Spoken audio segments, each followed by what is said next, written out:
많은 사람들이 한국의 경제 상황을 보면서 위기다 이렇게 말을 많이 합니다. 또 어떤 사람은 또 안보도 위기다라고 말하기도 하고 여러 가지 위기감들을 많이 느끼는 사람들이 참 많은 것 같습니다. 하지만 돌아보건대 위기가 없었던 때는 또 한 번도 없습니다. 항상 위기는 있습니다. 또 위기가 없는 곳도 없습니다. 지금 이 순간에 이 세상 어느 나라도 위기가 없는 나라가 없고 또 역사적으로 보더라도 위기가 없었던 때도 없어요. 사람이 살아가는 삶 속에는 항상 위기가 존재합니다. 그리고 설령 지금 어떤 위기가 없다 할지라도 그 위기가 언제 어떻게 찾아올지 모르고 또 분명한 것은 언제일지는 모르지만 위기는 또 반드시 찾아오게 되어 있다라는 것이, 그러므로 이런 위기들을 안 만나려고 하는 것도 잘못이고 또 이런 위기들이 찾아왔을 때 피하려고 하는 것도 잘못이, 위기를 당연히 언젠가는 찾아올 것인 줄 알고 그 위기들을 잘 극복해 나가는 것이 필요하죠. 그러기 위해서 우리가 꼭 기억해야 될 한 말이 있다면 위기는 기회다라는 그런 말이 있죠. 위기는 기회다. 위기가 곧 기회인 줄 알고 우리는 그 위기들을 잘 활용해서 그 위기들을 극복하고 오히려 그 위기를 기회로 삼을 수 있는, 이것은 육적인 어떤 일뿐만 아니라 영적인 삶을 살아가는, 우리가 신앙생활을 하는데도 반드시 필요해요. 우리에게 육적인 위기만 있는 것이 아니라 우리에게는 영적인 위기들이 더 많기 때문에 그렇습니다. 그래서 오늘 본문을 통해서 이런 위기들을 만났을 때 우리가 어떻게 이런 위기들을 잘 극복해 나갈 수 있는가, 어떻게 이런 위기들을 기회로 삼을 수 있는가 하는 것 한번 생각해 보려고 그래요. 오늘 본문 속에는 위기를 만난 한 사람, 그리고 위기를 만난 한 민족이 나오죠. 그 한 사람은 누굽니까? 여호수아죠. 그 민족은 어떤 민족입니까? 이스라엘 민족입니다. 자, 여호수아와 이스라엘 민족이 어떤 위기 앞에 서 있습니까? 요단강이라는 위기 앞에 서 있어요. 출애굽하여 약속의 땅을 가야 하는데 홍해를 건넜던 때와 마찬가지로 이제 약속의 땅이 눈앞에 있는 때 이 요단강이라는 또 한 번의 위기가 그들에게 닥쳐 있습니다. 자, 여호수아는 이 위기를 어떻게 극복합니까? 답부터 말씀드린다면 하나님의 약속에 의지해서 망설이거나 두려워하지 아니하고 이 문제를, 이 위기를 극복해 냅니다. 1절 보세요. 또 여호수아가 아침에 일찍 일어나서 그와 모든 이스라엘 자손과 더불어 시딤에서 떠나 요단에 이르러, 자기들의 힘으로는 도무지 건널 수 없는 요단강. 여러분이 혹시 요단강을 가보셨다면 에이, 요단강 그거 동네 조그만 시냇물 같던데 무슨 그렇게 그렇게 생각할지도 몰라요. 실제로 요단강은 굉장히 적습니다. 물론 지금도 적은 부분도 있지만 그래도 상당히 넓은 부분도 있어요. 그러나 어쨌든 위기라고 말할 만한 그런 큰 강은 아니에요. 그런데 이 요단강, 지금 요단강이 넘쳐나는 시기, 성경이 뭐라고 말합니까? 모맥 거둠, 딱 지금이죠. 보리 추수할 때, 그때는 비가 많이 오고 우기가 되어서 이 요단강이 막 넘쳐나요. 여러분 이렇게 생각하면 쉬워요. 지금 여기 안양천에 가면 가운데 하천이 흐르죠. 그런데 그 하천 보면 어때요? 굉장히 낮죠? 여러분 종아리만 좀 걷으면 걸어갈 수 있어요. 그래서 안양천에 가도 물고기들이 하도 많아서 아마 가면 물고기 구경도 하시고 그러실 텐데 굉장히 낮고 또 폭도 물론 안양천은 굉장히 그래도 넓은 편이죠. 그렇지만 그 정도에 얼마든지 건널 수 있어요. 근데 비가 많이 오면 어떻게 되죠? 그 옆에 이제 놀이터, 공터, 운동하는 곳, 자전거길 이런 데까지 어때요? 다 물이 완전히 잠기죠. 한 여름 되면 보통 아무리 못해도 두세 번씩은 잠기잖아요. 자, 그게 잠긴다고 생각해 보세요. 몇 배로 커지고 깊이가 몇 배 깊어지죠. 거기는 건널 수 없어요. 그래서 그런 일이 있으면 어때요? 종종 꼭 몇 사람씩 안양천, 중랑천 이런 데서 사람들이 죽는 그런 일들을 자주 보게 돼요. 그런데 이제 안양천 이런 천들은 잘 정비가 돼 있잖아요. 그래서 물이 아무리 넘쳐나도 딱 갇혀요. 그러니까 정말 비가 많이 와도 그 정도밖에 되지 않아요. 그러나 정말 당시 요단강, 이 몸에 거두는 시기, 비가 가장 많이 오는 우기 때에 비가 오면 그 요단강을 시작으로 해서 그 옆에 있는 소위 평야지대, 그냥 와디라고 하는 전혀 강이라고 생각하지 않았던 그 온 땅이 다 강이 되어버리는 거예요. 도무지 건널 수 없는 그런 넓고 깊은 그런 강이 되고 마는 것이, 이렇게 생각해 보면 지금 요단강 앞에 놓여져 있는 몸에 거두는 시기에, 요단강이 차 넘쳐 흐르는 그 시기에 요단강은 정말 그들에게 위기라고 할 만하죠. 그럼에도 불구하고 여호수아는 어때요? 하나님의 약속에 의지해서 그 요단강을 향해 망설이거나 두려워하지 아니하고 담대하게 나아갔다. 어떻게 어디 망설이지 않고 두려워하지 않고 나아갔다는 말이 있습니까? 1절 보시면 또 여호수아가 아침에 일찍이 일어나서, 아침에 일찍이 가자 출발이다. 아침에 일찍 일어나서 주저하지 않고 망설이지 않고 요단강을 향해 나아간 것을 보게 되죠. 여러분, 이 말씀 읽으면 누가 생각이 납니까? 아브라함이 생각나지 않습니까? 하나님이 아브라함이 뭐라고 말씀했어요? 네 아들 이삭을 내게 번제물로 바쳐라 그랬죠. 그랬을 때 아브라함이 어떻게 했어요? 그 다음날 아침 일찍 일어나 나귀 안장을 지우고 두 종을 데리고 이삭을 데리고 그리고 번제에 쓸 나무를 쪼개어서 출발하죠. 뭘 가르쳐 줍니까? 도무지 순종할 수, 아브라함에게도 위기가 닥친 거예요. 아니, 하나밖에 없는 아들, 100세에 얻은 아들, 그 아들을 제물로 바치라니, 이거 어떻게 해야 되나? 위기가 닥쳤어요.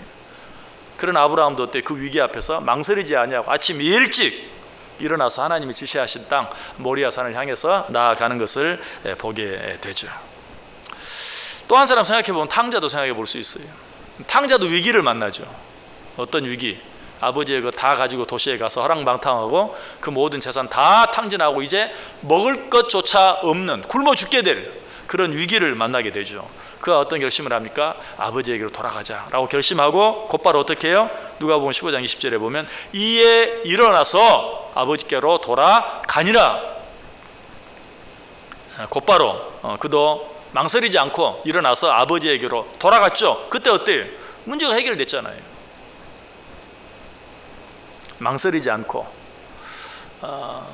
어떤 일들을 실행하고 나아갈 때 위기들이 극복되어지는, 해결되어지는, 오늘 여호수아는 무엇에 의지해서? 하나님의 약속에 의지해서 요단강을 향해 담대하게 나아가는 그런 모습을 보게 돼요.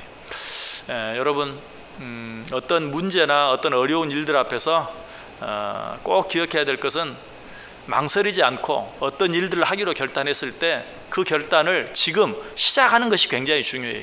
시작이 반이다 그러잖아요.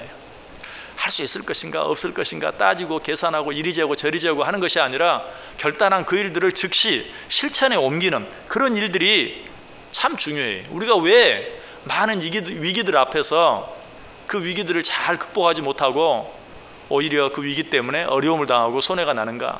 그냥 그 앞에서 망설이고 주저하고 이리 재고 저리 재고 이리 계산하고 저리 계산하고 하기 때문에. 여러분, 버나드 쇼라는 유명한 작가가 있죠. 그의 묘비에 보면 뭐라고 써져 있는 줄 아세요? 우물쭈물하다가 이럴 줄 알았다. 그렇게 쓰여 있어요.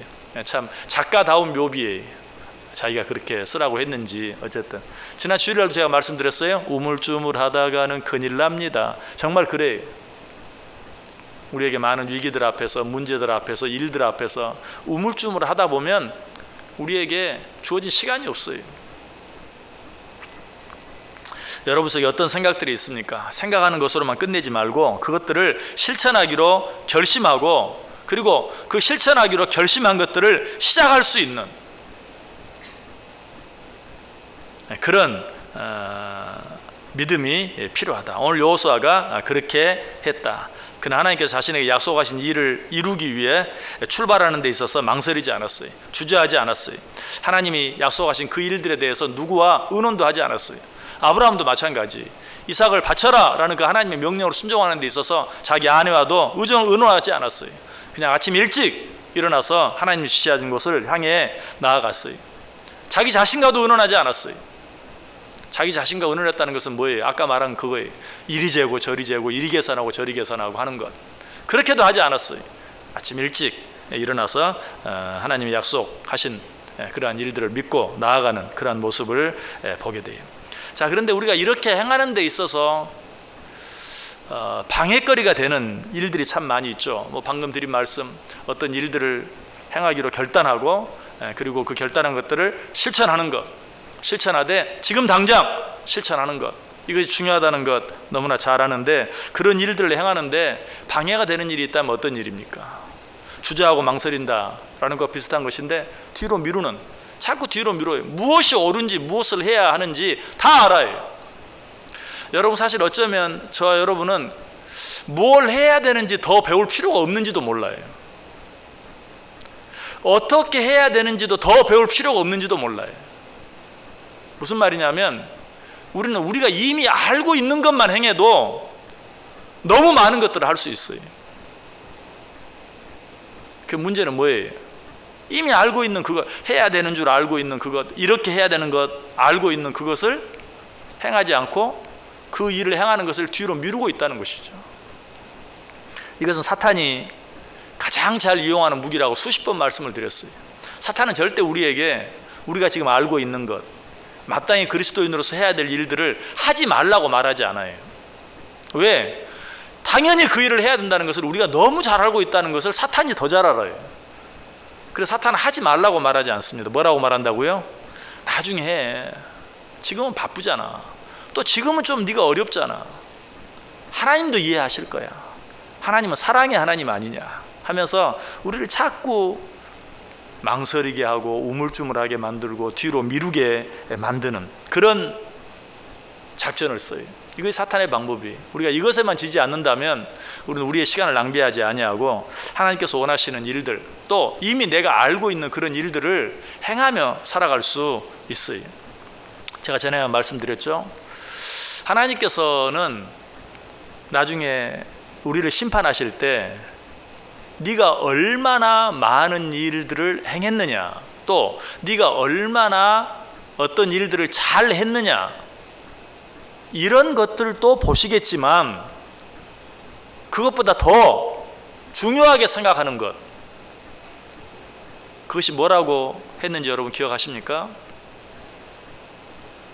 네가 세상에 살면서 몇 번이나 하나님께서 원하시는 대로 살기 위해서 작정하고 시작했느냐. 우리 인간들의 그 못된 습성을, 못된 습관을 가장 잘 보여주는 한마디 말이 있죠. 사흘, 작심삼일, 사흘도 못 간다. 우리 인간들의 특성을 아주 단적으로 아주 잘 보여주는 그런 말 가운데 하나예요. 작심삼일. 우리는 그렇게 불완전한 존재예요. 뭐 어떤 사람은 3일이고 어떤 사람은 일주일이고 어떤 사람은 한 달이고 어떤 사람은 1년이겠지만 어쨌든 좀 차이는 좀 있지만 작심하고 결단하고 오래가지 못한다는 것, 그것이 우리 인간의 불완전한 모습이에요. 그런데 우리의 불완전함을 누가 가장 잘 알아요? 하나님이 가장 잘 알아요.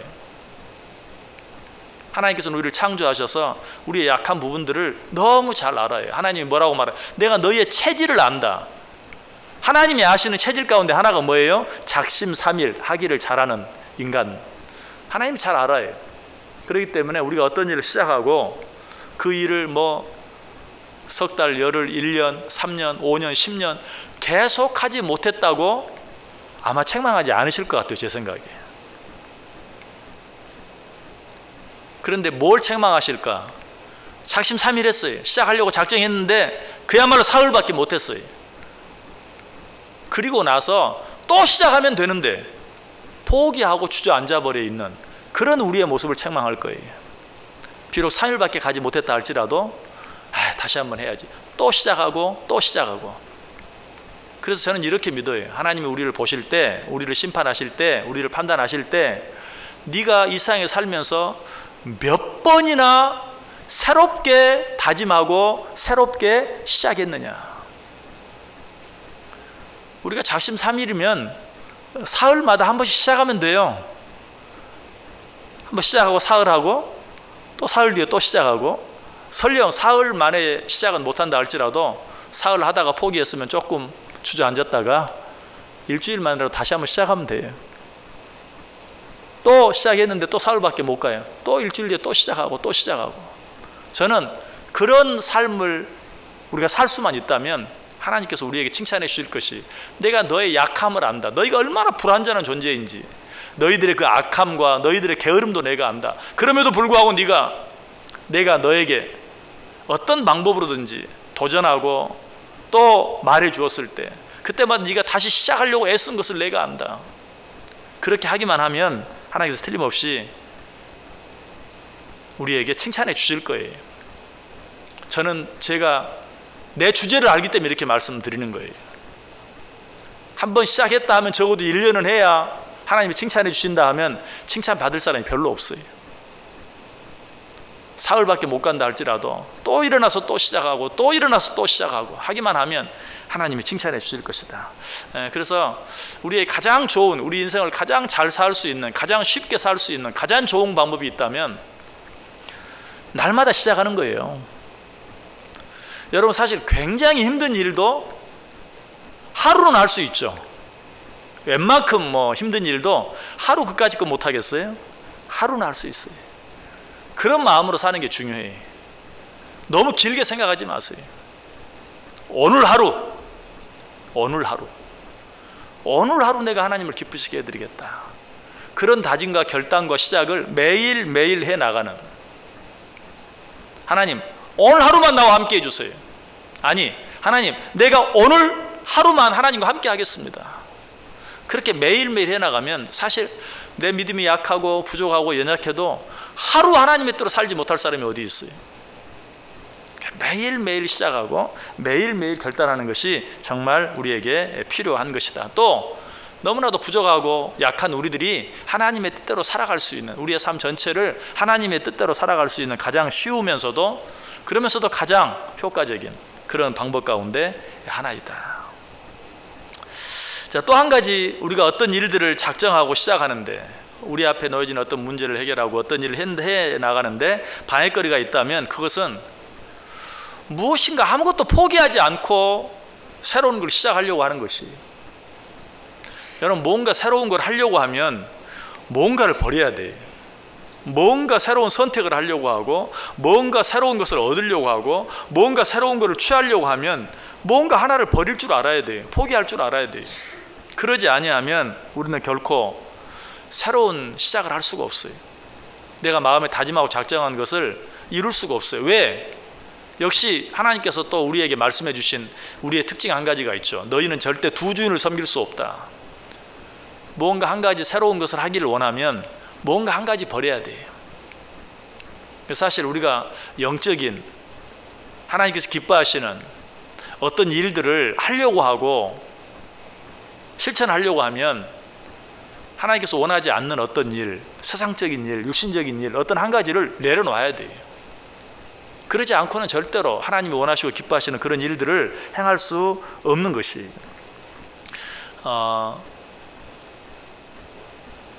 아까 탕자가 아버지에게로 돌아가기로 작정하고 결단했죠. 그것도 그저 작정하고 결단하고 그냥 돌아간 게 아니, 여전히 아직도 탕자에게 남아있는 미련들이 있었어요. 탕자가 그렇게 좋아했던 세상적인 쾌락, 그거를 포기하고 그걸 내려놓고 아버지에게 돌아간 거예요. 그 아버지에 돌아가면 어때요? 아마도 이 탕자 둘째 아들이 그렇게 싫어했던, 아버지가 하던 농사도 지어야 되고 양도 쳐야 되고 자기는 도시가 좋은데 이제는 시골 생활을 해야 되고 하는 그런 것들이 있었을 거예요. 그럼에도 불구하고 아버지에게로 돌아가기 위해서 그가 그렇게 원했던 어떤 세상적인 쾌락, 도시의 삶이 주는 어떤 편안함, 이런 것들을 포기하고 아버지에게로 돌아간 것이. 아브라함도 마찬가지죠. 하나님께서 주신 명령에 순종하기 위해서 어때요? 하나밖에 없는 독자 이삭을 포기했어요. 내려놓은 것이. 그렇게 할 때 비로소 하나님의 때로 살아갈 수 있었죠. 또 모세도 마찬가지죠. 모세는 어떻게 했습니까? 히브리서 11장 믿음장에 보면 모세에 대해서 이렇게 소개하죠. 믿음으로 모세는 장성하여 바로의 공주의 아들이라 칭함받기를 거절하고 도리어 하나님의 백성과 함께 고난받기를 잠시 죄악의 낙을 누리는 것보다 더 좋아했다. 자, 이 히브리서 11장 믿음장에서 지금 모세를 칭찬하는 거예요. 그런데 모세를 칭찬하는데 어떻게 칭찬하는가? 먼저 바로의 공주의 아들이라 칭함받기를 거절했다. 여기는 여러 가지 있어요. 명예, 권력, 물질, 이 모든 것들을 다 내려놓고 그리고 주의 백성과 함께 고난받는 것을 선택했다. 바로의 공주의 아들이라 칭함을 받는 것을 포기하지 않고는 하나님의 백성들과 함께 고난받는 것을 선택할 수 없어요. 아무것도 내려놓지 않고는 새로운 어떤 것을 선택할 수 없다. 자, 그렇다면 우리들이 오늘 포기해야 할 것은 무엇일까요? 제일 먼저 우리가 하나님의 뜻대로 살기 위해서 포기해야 될 것이 무엇이냐면 내 안에 남아있는 어떤 인간적인 가능성들, 이런 것들을 내려놓을 수 있어야 돼요. 내 안에 어떤 가능성을 갖고 있으면 우리는 항상 하나님의 뜻에 순종하는데 내 가능성을 가지고 그 모든 것들을 자로취해요. 그러다가 결국은 그 기회들을 다 놓치고 말아요. 하나님 말씀대로 하나님의 뜻대로 살아야 될 그런 기회들을 다 놓치고 말아요. 우리가 정말 하나님의 뜻대로 살기 위해서는 내 안에 남아있는 인간적인 가능성들을 다 포기할 수 있어야 돼요. 오늘 여호수아가 그렇게 했어요. 오늘 본문을 보면 도무지 이해할 수 없는 한 가지 행동을 하고 있는 것을 보아요. 자, 아까 1절 읽었죠. 또 여호수아가 아침에 일찍이 일어나서 그와 모든 이스라엘 자손들과 더불어 시딤에서 떠나 요단에 이르러 건너가기 전에 거기서 유숙했다. 자, 하나님께서 약속하신 땅을 향해서 망설이지 않고 두려움 없이 하나님의 약속 붙잡고 일어나서 아침 일찍 일어나서 요단으로 갔어요. 그런데 거기서 어떻게 했다고요? 거기서 유숙했다. 왜 유숙했을까요? 거기까지 가고 보니까 저녁이 됐어요. 아, 밤중에는 안 되지. 여기서 자고 내일 아침 일찍 건너자. 그런 뜻이었을까요? 아니죠. 왜? 그런 뜻이었으면 그 다음날 아침에 출발했어야 되잖아요. 근데 그 다음 절 보면 어때요? 2절 보시면 사흘 후에 그렇게 작정하고 아침 일찍 일어나서 요단까지 갔는데 요단에 가서 잠을 자는데 하룻밤만 잔 게 아니라 하루, 이틀, 사흘밤을 자고 사흘째 되던 날 비로소 요단을 건너는 그런 모습을 봐요. 왜 그랬을까?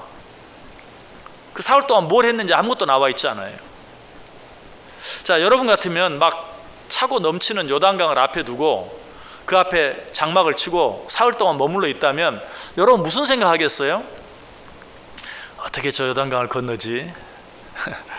뗏목을 만들어 볼까? 아니, 뭐 우리 가운데 수영 잘하는 몇 사람이 뭐 긴 밧줄을 가지고 먼저 이렇게 수영을 해서 건너가서 저쪽 건너편에 있는 큰 나무에 매달아 놓으면 우리들이 그 줄을 따라서 하나씩 잡고 건너가면 될까? 아니면 뭐 물 빠지기, 지금은 도무지 안 돼. 최소한 뭐 하루, 이틀, 사흘이라도 어느 정도 그래도 물이 빠져야지. 물 빠지기를 기다리고 있든지 뭐 그런 생각하지 않겠어요? 강을 건너야 되는데 그 눈앞에서 막 강이 차고 넘치면 누구라도 그런 생각할 거 아니에요. 근데 사흘 동안 이리 생각해보고 저리 생각해보는데 물 빠지지 않고 그냥 비가 더 오고 물이 더 넘쳐나면 어때요? 아유, 안 돼. 우리는 도무지 저 강을 건널 수 없어. 사실 여호수아가 그때를 기다린 거예요. 인간적인 머리와 인간적인 생각과 인간적인 계산을 가지고 그 요단강을 건너려고 하는 그 모든 생각을 다 내려놓을 때까지 기다린 거예요. 우리 힘으로 저 요단강을 건널 방법은 없다. 우리도 사실 거기까지 가야 비로소 뭐라고 하는 줄 알아요? 하나님 도와주세요. 지금 여호수아는 그걸 기다려요. 여호수아가 지금 이스라엘 백성들을 보니까 아직도 인간적인 생각들이 머릿속에 꽉 차 있는 것을 보았어요. 어떻게 저걸 건너볼까? 마땅히 하나님을 의지해야 하는데 하나님 의지하지 않냐고 자기들 생각대로 자기들 방법대로 이런 계산 저런 계산만 하고 있는 것을 보았어요. 그래서 사흘 동안 기다렸어요. 그때 여호수아는 이제 보았어요. 아, 저들이 이제 인간적으로 자기들의 힘으로 자기들의 노력으로 이 요단강을 건널 수 있는 가능성이 없다는 사실을 이제 저들이 깨달았다는 사실을 알았을 때, 모든 것을 인간적인 모든 가능성을 다 내려놓았을 때 비로소 여호수아는 이제 하나님만을 의지하고 요단강을 향해 나아가게 된 것이. 자, 그러면 이처럼 우리가 어떤 우리 안에 있는 그런 모든 가능성을 포기하기만 하면, 내려놓기만 하면 그저 모든 일이 저절로 되는가? 아, 이제 나는 아무것도 할 수 없습니다 라고 내려놓기만 하면 다 되는가? 아니죠. 내려놨으면 어때요? 그때 새롭게 선택할 수 있어야 돼요. 여호수아가 그렇게 했어요. 이제 우리가 할 수 있는 일이 아무것도 없다는 사실을 깨달았을 때 여호수아는 비로소 한 가지를 선택합니다. 어떤 걸 선택합니까? 3절 보세요. 백성에게 명령하여 이르되 너희는 내 이스라엘 제사장들이 너희 하나님 여호와의 언약궤 매는 것을 보거든 너희가 있는 것을 떠나 그 뒤를 따르라. 자, 이제 너희들 방법으로 그 요단강을 건널 수 없다는 사실을 깨달았지? 그러면 이제 저 앞에 있는 레위 제사장들이 언약궤를 메고 앞으로 나아가면 너희는 그 뒤를 따르라. 언약궤가 뭡니까? 하나님의 임재를 상징하는 궤였어요. 하나님께서 앞에서 너희를 인도할 때 너희는 그 하나님의 뒤를 따르라 라고 말하고 있는 것이에요. 자, 여기서 왜 레위 제사장들이 언약궤를 어깨에 매는 것을 보거든 너희는 그것을 보고 그 뒤를 따르라 라고 말했을까? 거기도 여러 가지 의미가 있는데요. 먼저 언약궤 안에 무엇이 들어있습니까? 여러분, 언약궤 안에 들어있는 세 가지 물건들을 기억하십니까? 첫 번째는 만나를 담은 항아리죠. 언약궤 안에 만나를 담은 항아리가, 금 항아리가 들어있잖아요. 언약궤도 사면이 금으로 되어 있어요. 그런데 그 안에 금 항아리에다가 만나를 담아서 놓았어요. 이 만나가 얼마나 귀한 것이길래 금으로 사면을 두른 언약궤 안에 금 항아리에 넣어 놓았을까? 여러분, 만나는 뭘 상징합니까? 하나님께서 이스라엘 백성들이 만나를 주었죠. 그리고 뭐라고 말합니까? 안식일에는 나가지 말아라. 그런데 이스라엘 백성들 어떻게 했죠? 욕심이 생겨서 안식일에도 그 만나를 걷기 위해서 나갔죠. 나갔다가 아무것도 얻지 못하고 돌아왔어요. 또 내가 매일매일 줄 테니까 그 만나를 내일 끝까지 쌓아두지 말아라. 그런데 또 이스라엘 백성들은 어때요? 혹시나 하는 마음에 또 그걸 쌓아놨다가 썩어서 벌레가 나는 그런 일들을 또 경험했죠. 이 만나가 상징하는 게 뭡니까? 하나님께서 말씀하였음에도 불구하고 불순종하고 욕심부리고, 그리고 또 그들이 만나를 얻을 때 어떻게 해서 얻게 됐습니까? 하나님께서 이스라엘 백성들을 출애굽시켰는데 광야에서 배가 고프니까 우리 이렇게 여기서 광야에서 굶겨 죽이려고 우리를 끌어냈습니까? 하나님 원망하고 불평했잖아요. 이 만나는 하나님을 향한 원망, 불평, 불순종, 욕심, 이런 것들을 상징하는 거예요. 그래서 하나님이 야, 그 만나 금 항아리에 넣어서 언약궤 안에 보관해라. 무슨 뜻이겠어요?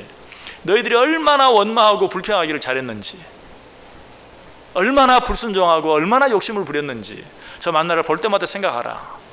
너희들 저 언약궤를 메고 따라가라 라는 말은 바로 우리들이 얼마나 믿음이 없었고 우리들이 얼마나 부족했는가 하는 것을 보고 우리에게는 가능성이 없다는 사실을 알고 우리가 믿을 분은 하나님 한 분뿐입니다 라고 하나님만 의지하고 나아가라 라는 것이.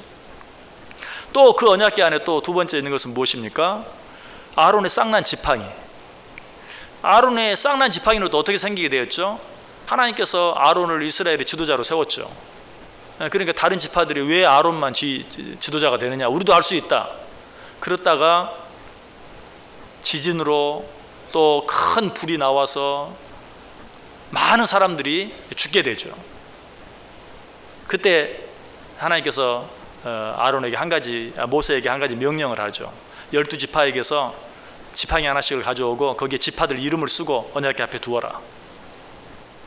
그 다음날 가보니까 어때요? 12지파를 상징하는 12지팡이 가운데 아론의 지팡이에만 어때요? 아론의 이름이 새겨진 아론의 지팡이만 싹이 나 있는 거예요. 뭘 가르쳐줘요?